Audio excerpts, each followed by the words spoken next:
Weapons may just be the funniest movie of the year. Now, before getting into anything, I want to say no spoilers in this video. This will be a spoiler-free video.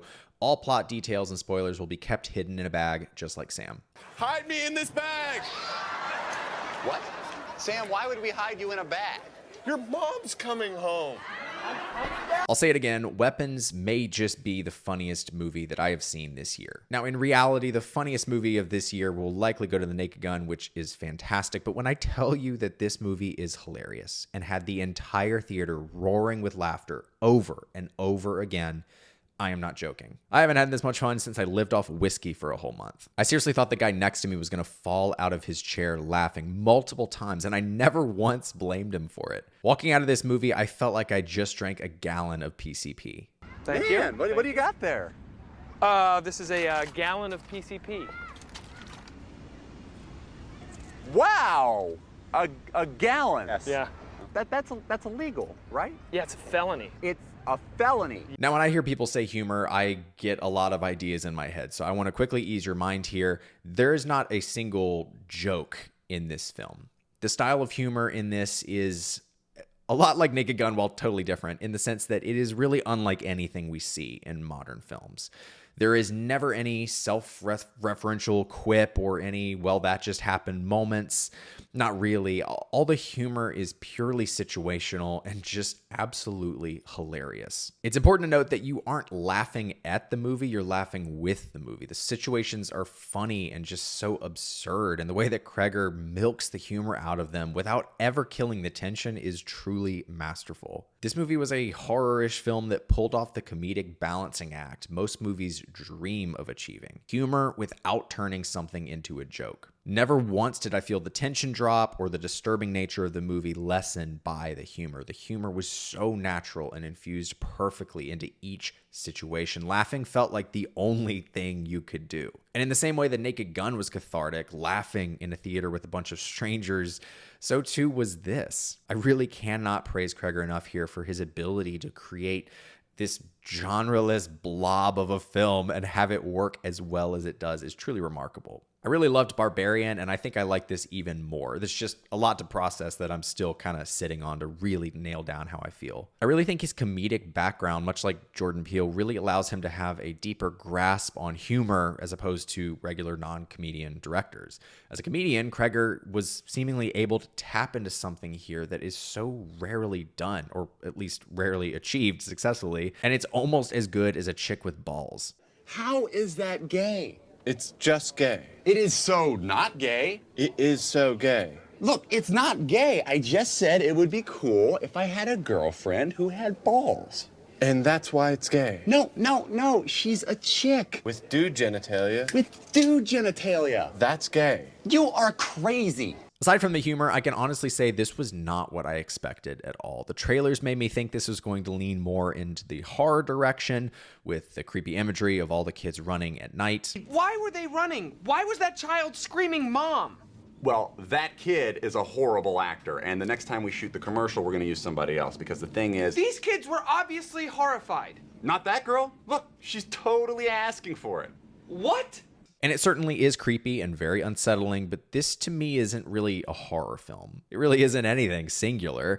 It has horror elements, it has comedic elements, it has thriller elements, it has mystery elements, and so much more. The structure of this film itself is unique and adds an episodic quality to the film that I really, really loved. I guess what I'm saying is forget what you think you know about this film. Whatever you think it isn't really that. It is something different, but also something better than what you're imagining. It's the type of film you wouldn't mind being tied up to the radiator and forced to watch on a loop for days and days and days. Now let's run through some of the performances quickly here. Josh Brolin was fantastic in his role. He really reminded me of Hugh Jackman from Prisoners, although he probably could have been a little bit happier with his mouth open more. Roger, can I give you a note real quick? Sure. I want you to do it again. I want you to do it happier and with your mouth open. What? Well, we got multiple stab wounds on the body. There's obvious signs of a struggle from the upstairs down. And for Garner, she was perfect in her role as the teacher who lost her classroom. Again, the only note I might give her is potentially to have her mouth open a bit more and maybe play it a little bit happier. We're gonna do it again, and this time we're gonna go even even happier, and with your mouth open. Okay? Mr. Sheldon, can we talk about this? You're gonna be great. You're gonna be great. Roger. Yeah, I have a question. Happier, mouth open even more. All right, team, time is money. I don't have to tell you that. Let's roll that camera. Seems to me like it was a lover's quarrel that turned ugly. Real ugly. I'm going to have to disagree with your detective. Cut. Benedict Wong was easily the standout here for me. The scenes with him and his husband were amazing. That's just gay. I'll shoot you and wear your boots. The dude is just so damn good and had some truly hilarious and horrific scenes in this film. Again, minor tweaks here and there could have made things a little bit better. A little happier here, a little more open with his mouth there, but still good. And best of all was the main kid in this movie. As I'm recording this, I don't have his name in front of me, but I'll flash it on the screen here. Maybe the best performance from a kid that I have seen in a movie in I don't know how long. He was like the raddest kid ever.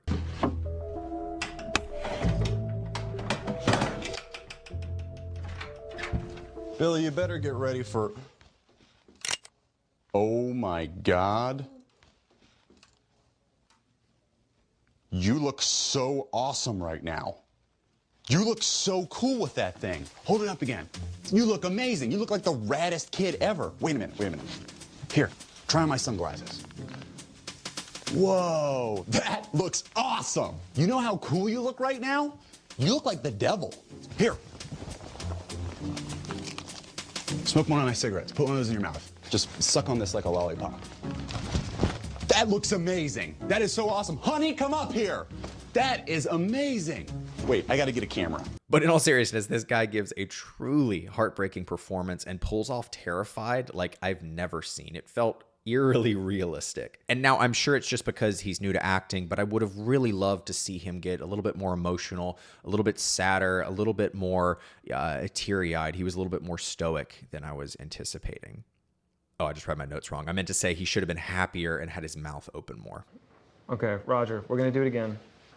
Forget everything, okay? Good, done.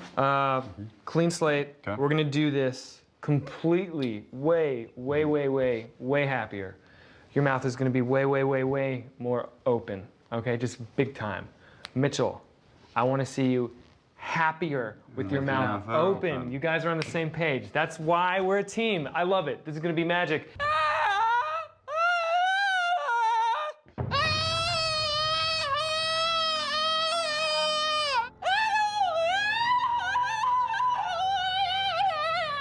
I also think this is the type of movie that will really grow on you with each watch because it is a lot to take in. You feel the runtime, but not in a bad way. I was locked in for every second and only thought about the runtime in hopes that there was still more movie left. But even still, it is a lot to take in and a wholly unique movie that can take a time or two to really get a feeling for it. But rest assured, this movie is so good, you'll need a jizzle by the time both you and the movie are finished. I'm sorry, that was a bit crass. And we were offended. Probably more so than you even. If you have any interest in this film at all, go and see it. Support this one in the theater. It is worth your time and it is so fun to see in a group. Also, again, don't be steered away because it's a horror film. If you're not a fan of horror, I really would still go see this one. I know I watch a lot of horror, but I'm probably numb to a lot of this, but I really don't think this film was scary. Creepy, yes. Unsettling, definitely, but by no means a hardcore horror film. I would pretty much say anyone could easily handle this movie. Honestly, if you can't find something to enjoy in this film, you're pretty much completely blind. Okay, you are pretty much completely blind. Really? Yeah, I'm surprised you haven't noticed this before. Take your friends, get around a kid beers, and go check out a very unique film that is worth seeing on the big screen. And just an aside to mention here, as the movie ended during the credits, I was talking to the guy next to me. Both he and I are huge Whitest Kids You Know fans. And we were just really mourning Trevor because it has actually been 4 years today, at least I'm recording this or the release of this movie, that Trevor passed away. And we were just talking about that and just reminiscing and like we knew him. I mean, we didn't, but it feels like we did. When you grow up watching somebody like that and just being so impacted by someone like that and the art that they make, it's really hard to process. And so that was nice just kind of being able to talk with him and just kind of, share in the love for what they created. And it's just fun to still see, even though they're separated, still see some of them, especially Zach, creating and still making awesome art. If you've seen Weapons already, let me know in the comments below what you thought of it and if you agree with me, if you think it was as funny as I found it to be. And if you haven't seen it, again, I recommend checking it out. It's definitely worth your time. All right, that's all I got. Thanks, y'all.